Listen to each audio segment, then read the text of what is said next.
Hi there, folks, and welcome to another episode of Michael's Backyard Marina. Yes, we drugged this boat from South Carolina. It is now in Iowa's hands, in my hands. The one thing I wanted to change, the first thing I wanted to change, because I can be a little bit of a spoiled brat when it comes to my trolling motors. Once you have a specific trolling motor, it's really hard to not have it. So this one has actually a tracker, 30 tracker by Motor Guide. So it's a tracker boat, tracker motor, tracker outboard, tracker, track this, track that, track everything. Well, it's a foot pedal cable operated. Cables aren't always easy to put in the right place where you want them and all that fun stuff. So I went and purchased, and the link for it would be in the description down below if you want to buy one from yourself.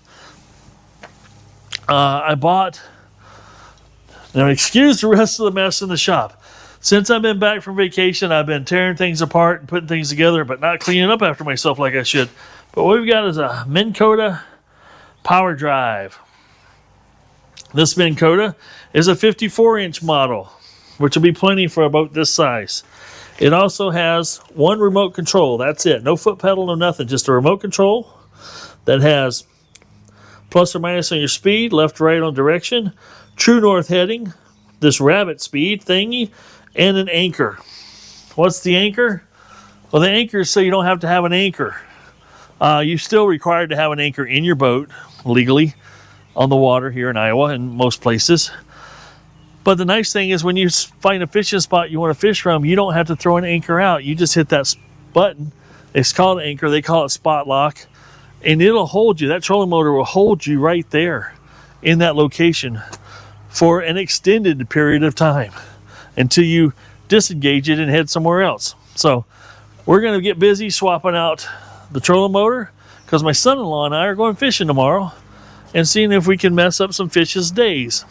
And a lot of times we do catch and release, but if we catch enough of them, we'll do ourselves a little fish fry. So let's get busy getting this boat ready for the water for tomorrow. I've obviously got to put some stickers on it. I got to put a license plate on the trailer and make sure my paperwork is in the tow vehicle with me. And we're going to go have some fun. Let's get after it. All right, we're going to give you a real brief description of what I did. I decided that the trolling motor needed to come off, obviously, and that the heads were rusted off flush. After looking and feeling underneath and on top, it looked like they were almost like a rivet. The bolts were so far gone. So I ended up taking the old cut-off wheel on my grinder, cutting through the rubber, had to replace my wheel because the wheel got a little small, and get it from the other side and just slice through the rubber and the bolt at the same time, and then get that old trolling motor off. Which left 4 pieces of steel in the deck. I kind of ground those off flush and took my punch and punched them through. It turns out there's 4 holes there. I'm not sure how that was designed originally, but it is what it is. So now I'm trying to figure out how I'm going to place this trolling motor so that the top of it doesn't hang over past the boat, but the front end can hang past the boat so it can be deployed properly and all that kind of fun stuff. So that's what I'm doing here, kind of seeing how far does it need to hang over, where can it go, what position would be best. Left-hand, right-hand operation for me as far as deploying and retracting it. And getting close to settling in on something here. But you just take your time with this. This is an important part so you don't put too many holes in your boat. So once I get something I think looks pretty good, I take my drill and I drill the holes right through the pattern that's there.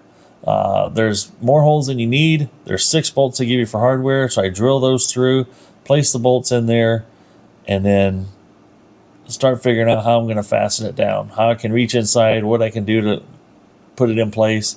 And I'm taking an air hose, blowing some of the debris away so we can start actually putting the final fastenings in place. So let's see how it turned out. Hey everybody, we're out here on beautiful Lake Darling today. My son-in-law and I are out fishing and we're just wrecking the crappie. And when I say wrecking them, they're wrecking us. They're like 5 and 6 inch little dinkers. But we caught a lot of them. Okay, he caught way more than I did. And you see the old trolling motor up there? We got her heading on like a heading, and it just automatically takes us where I want it to go. A little remote control. Just does all kinds of neat things. We were out with it for 6 hours yesterday or 5 hours, and we used up like 1/4 of the battery, and we were trolling, not really trolling, but we were spot locking and moving from spot to spot. We had it running pretty much all day, or that whole hours we were out. So works pretty good. I'm pretty happy with it. Tell you what, having that features here with that little anchor spot lock, and we're in a breezy day today. The wind's been blowing probably 10-15 miles an hour, I'd guess, and it's doing a fantastic job. So if you're interested in one, I'll leave a link in the video or in the description down below. You can see exactly what I bought and how you saw how I installed it, and we'll talk more about it later. Now, as you can see here, we've got the trolling motor set. I've got that, I call it a true north heading. It has a big N on it with an arrow. You hit that button, and the trolling motor will just head in the direction you point it, and it maintain that direction no matter what kind of wind you're in. Today, right now, we're actually trolling with the wind at our backs, trolling at about 1.5 to 1.8 miles an hour, pulling a couple of lures through the water. And as you can see here, my son-in-law is just raking them in. These little dinkers, but there's fun to catch. I like catching any kind of fish. Everybody asks, what are you fishing for? I'm like, whatever's biting. But one after the other, he's had this little crankbait that was just dragging along. He was pulling in bluegill that couldn't even possibly swallow that bait, and plus catching a crappie every now and then, which is pretty neat. But we did this just trolling. This is just a sample of trolling back to the boat ramp. I said, let's just troll back and see if we can catch anything by trolling. So that's what we did. And as you can see here, he raked in a couple more fun ones. And I had a couple of big bites, and I was running a flicker shad up, and it had a couple big ones on there. Felt pretty nice anyway. I wouldn't call them big, but they felt nice. They were better than the little dinkers, but they got off before they got them to the boat. But it was all in all, it was a lot of fun. And that trolling motor just performed flawlessly on the boat. And as you can see here, he just keeps, there's another one. It just keeps going on and on and on. But that's what was hitting all day long. It was nothing but little dinks. We were spot locking in a bunch of different places.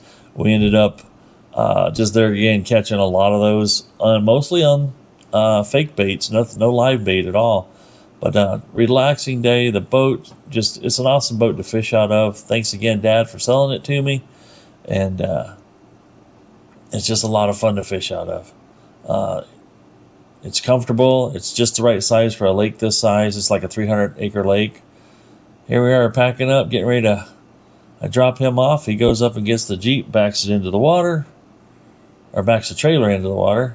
And I'm here trying to fight the wind. The wind's blowing me all over the place, so we get the motor fired up. And then I just kind of wander around a little bit while he's getting the Jeep back down into the water, and then we'll get her docked up. And the wind made things difficult for sure, but nice having these guides, these trailer guides on the trailer, so when you get a little cockeyed like that, it doesn't get away from you too bad. Get it up in place, unhook the motor, let the motor run empty out of gas. I always run it empty out of gas every time I get done with it, and it actually runs quite a while on a little bit of fuel left in the carburetor. Then we're done, pull her out, tie everything back down, get after it. We had a great fishing day. Another beautiful afternoon. All right, folks, we made it back home. We had a wonderful day on the lake, or afternoon, I should say. The old Minn Kota power drive performed flawlessly, worked like it should. 2 days in a row. We're running on one 12-volt battery, and we were down to like 3/4 of a battery after 5 hours of anchor locking and moving around. And here again, pretty simple control. Rabbit, anchor, plus and minus on the speed, left and right. And then this, I call it a true north heading because it has an N on it, which just means that whatever direction you point it in, it just keeps moving in that direction. And the nice thing, when you got a breezy condition where you're constantly adjusting left and right, and you're trying to troll a path, for instance, the wind blowing and doing things and wakes and whatnot, it just keeps you on that heading. And it's really awesome for trolling that way. So everything's mounted up pretty solidly. I don't know if I mentioned it earlier. I'm mentioning it again now. I couldn't reach in here to get these bolts in here, so I used nut certs, and then I used three nuts on the backside with washers. Seems to be pretty solid. It's not going anywhere. But yeah, the old tracker is doing great. 2 wonderful days out on the water. Getting ready to put the cover back on it. And actually, if you put the seat up like this and those seats up, and drape the cover across it. It does pretty good. I ended up having to put a new transom saver on it because this piece, we never had this piece, and the other piece that was there was so short that the thing just more or less kept the motor straight up and down, whereas when you tilt it up like this, it kind of transitions some of the weight more down on top and keeps the thing from bouncing and doing stressful things to your transom. So we had to buy a new one of those today, and there again, works fantastic. I've got it so it's actually bolted solidly here to back there, and then this, you just pull that off and that out of your way and you're good to go. Pretty cool, pretty cool. All right, what else is there? That's about it. So we had, like I said, a good time. We got the 40 horse tracker Johnson, worked flawlessly. This thing worked fantastic. I am going to do more work. This was a space for a cooler. You might have seen it earlier. It had a cooler sitting in it, and that's actually kind of nice because the cooler fits there, and the cooler could still go there. But I'd have to find a new home for the battery. Well, the battery used to live under here, and it had wires that ran through from here up to there where the old tracker trolling motor plugged in right there, and all the wiring and all the cabling, foot pedal was all there. Well, now with this remote control, this is clean. So I could still run battery cables. If I could get to that plug there, I could still hook the battery up under here, get that back to where it's something else. But for now, rope, anchor, some bug spray, and the trolling motor battery, it'll live there for a little while. I need to get a circuit breaker in here. I want to get a NoCo Genius charger, a 2-bank charger at least to charge that, maybe a 3-bank, because I'm toying with the idea of putting 2 LiPo batteries in there, 12 volt, hook them up in parallel so I can get just twice as much life out of the batteries. Right now, this one seems to do pretty good, though. I'm not complaining at all. Worked well. And this battery here is not a young pup either. I think this is the one my dad had. I don't know if it has I don't see a date anywhere, but it's got a few years on it. But Dad had done a real good job of keeping it on the trickle charger when it wasn't in use. Same way with the outboard starter battery.